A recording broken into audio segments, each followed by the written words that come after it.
আমি কি তাহলে ঠিকই শুনলাম 100 টাকা করে ব্যাগ আছে বলছে? ভুল নয় তো ভাবনা? উত্তর কলকাতার সব থেকে ঐতিহ্যের জিনিস কি বলো তো? এই ট্রাম, যা হাতে গুনে দু একটা দেখা যায়।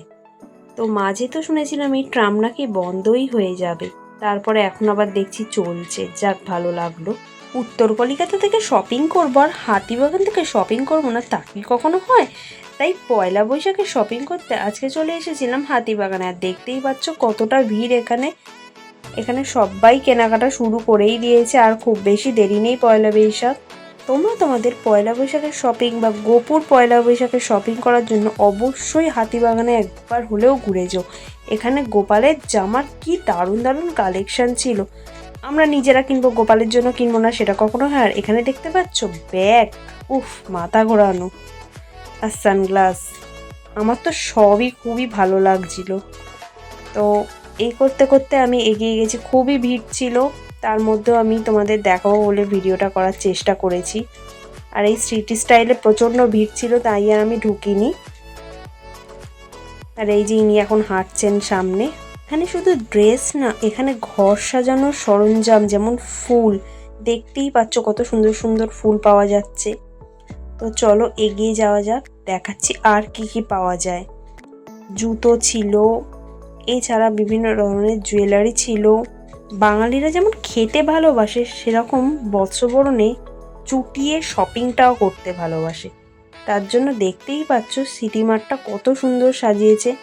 আর কিন্তু খুব বেশি দেরি নেই, ঝটপট চলে এসো হাতিবাগান, এরপরে কিন্তু প্রচণ্ড ভিড় হবে। আর এখানে দেখো কত ধরনের ক্লিপ ছিল। এরপর ঘুরতে ঘুরতে আমাদের নাকে চলে এলো সেই গন্ধ, বুঝতেই পারছো ফুচকার গন্ধের কথা বলছি। আর আমরা নিজেদের ধরে না রাখতে পেরে চলে গেলাম ফুচকা খেতে। খাওয়া শেষ, চলো আবার কিনি। আর হাতিবাগান এলে উত্তরা মার্কেট আসতে অবশ্যই ভুলো না। সিটি মার্টের একদমই গায়ে উত্তরা মার্কেট, সোজা ঢুকে যাবে।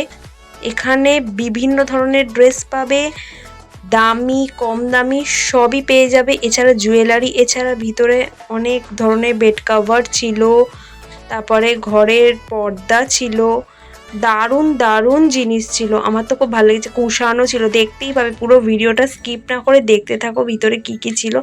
পুরোটাই আমি ভিডিও করেছি। এটা একটা মার্কেট না, এখান থেকে সোজা গিয়ে একদম শেষ মাথায় যেখানে শেষ হচ্ছে সেখান থেকে ঘুরে গিয়ে আর একটা মার্কেট আছে, ঠিক যেখানটা জামা কাপড় সেলাই হচ্ছে। এখান থেকে অনেকে জামা কাপড় কিনে ফিট করে নেয়।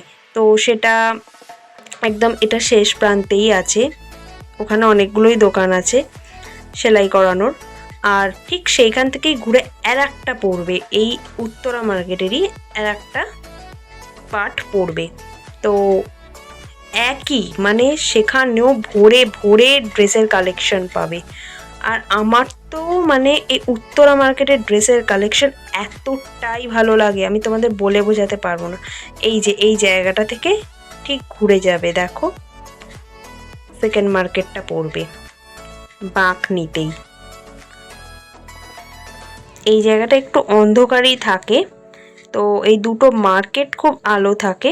আর এই জায়গাটা সেরকম লোকজন থাকে না বলে এখানটা বাইক পার্কিংয়ের জায়গা, তো এই জায়গাটা ওই জন্য অন্ধকার থাকে মোটামুটি।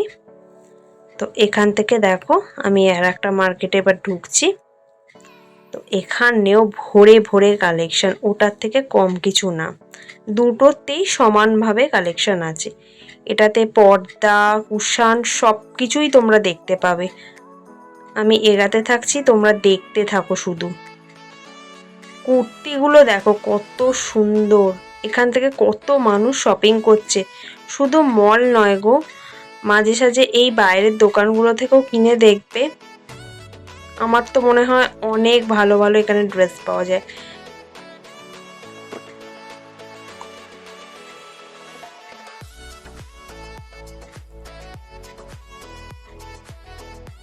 বাচ্চাদের জামাও এখানে পাওয়া যায়।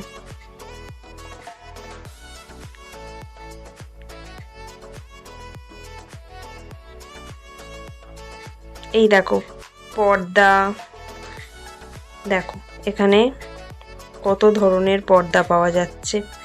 যারা ঘর সাজাতে ভালোবাসো তারা এখান থেকে সুন্দর সুন্দর পর্দা নিতে পারো।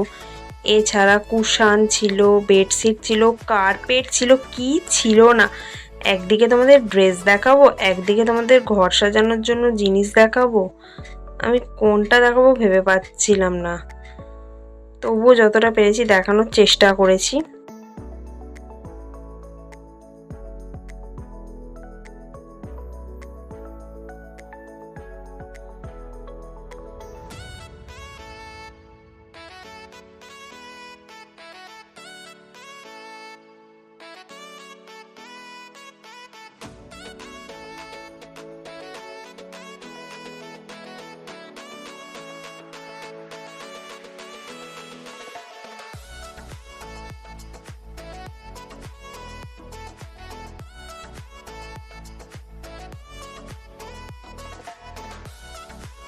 আর এই স্মাইলি বালিশগুলো দেখো কি সুন্দর, আমার তো ভীষণ ভালো লাগে।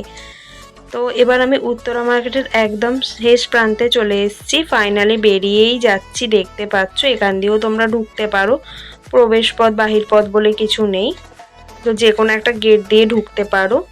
তো ফাইনালি আমি একদম বেরিয়ে যাচ্ছি। প্রচণ্ড ভিড়, অনেক কষ্ট করে ভিডিওটা করেছি। মাঝখানটা একটু ফাঁকা হলেও পুরো মার্কেটটা ভীষণই ভিড় ছিল, দেখলে তোমরা। তো এই ভিড় থেকে এবার বেরিয়ে যাচ্ছি, কিছুটা শান্তিও পেয়েছি মনে হচ্ছে। এই ভিড় ঠেলে বেরোনোর পরে আমার এত ভিড়েও আরও শপিং করার ইচ্ছা হলো। তাই আমি সিদ্ধান্ত নিলাম অত সহজে বাপু বাড়ি যাব না। তাই আমি সিদ্ধান্তে পৌঁছালাম শ্যামবাজারের দিকে যাব।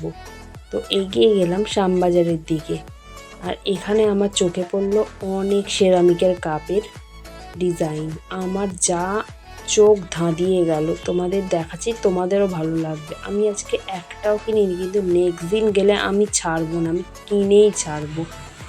এই কাপগুলো না 50 টাকা করে দাম বলেছে, আর অনেকটা চওড়াও ছিল। যারা আমার মতো চা কফি পাগল এগুলো কিনতে পারো। আর এই দেখো কত ধরনের শোপিস, কাউকে গিফট করতে চাইলে এখান দিয়ে নেবে। আর এখানে ফোনের কভারও ছিল। আবার চলে এসছে একটা সেরামিকের কাপের দোকানে। এখানে দীপ আমায় বলছে কেনাকাটা হয়ে গেছে, বাড়ি চলো। এরপর রাস্তায় রামনবমী হিসাবে আজকে না অনেক র্যালি বেরিয়েছিল, তো র্যালি শো দেখতে দেখতে আমরা বাড়ির পথে এগিয়ে গিয়েছিলাম। তো ফাঁকে আমরা কিছু খাওয়া দাওয়াও করেছি, সেটাও তোমাদের দেখাবো, দেখতে পাবে। তো পুরো ভিডিওটা দেখতে থাকো, সবটাই তোমরা দেখতে পাবে আজকে আমরা কি কি করেছি।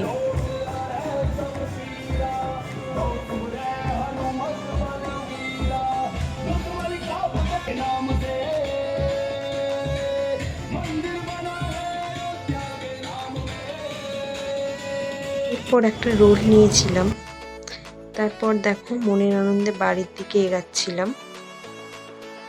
আর এই গরমে গলা ভেজাবো না তা হয়। তো বাড়ির কাছে এসে দেখলাম আবারও একটা র্যালি আসছে। আমার তো এই র্যালিগুলো দেখতে ভীষণ ভালো লাগছিল। তো আজকের ভিডিওটা তোমাদের কেমন লাগলো অবশ্যই লাইকের মাধ্যমে বুঝিয়ে দিও। এখনও যারা যারা দুজনেই রূপকথা চ্যানেলটাকে সাবস্ক্রাইব করনি তারা অবশ্যই সাবস্ক্রাইব করে দাও। আর পরবর্তী ভিডিও নোটিফিকেশান পাওয়ার জন্য বেল আইকনটা প্রেস করতে ভুলো না। খুব তাড়াতাড়ি আমরা হাজির হচ্ছি পরবর্তী ভিডিও নিয়ে তোমাদের সামনে। চলো বাই।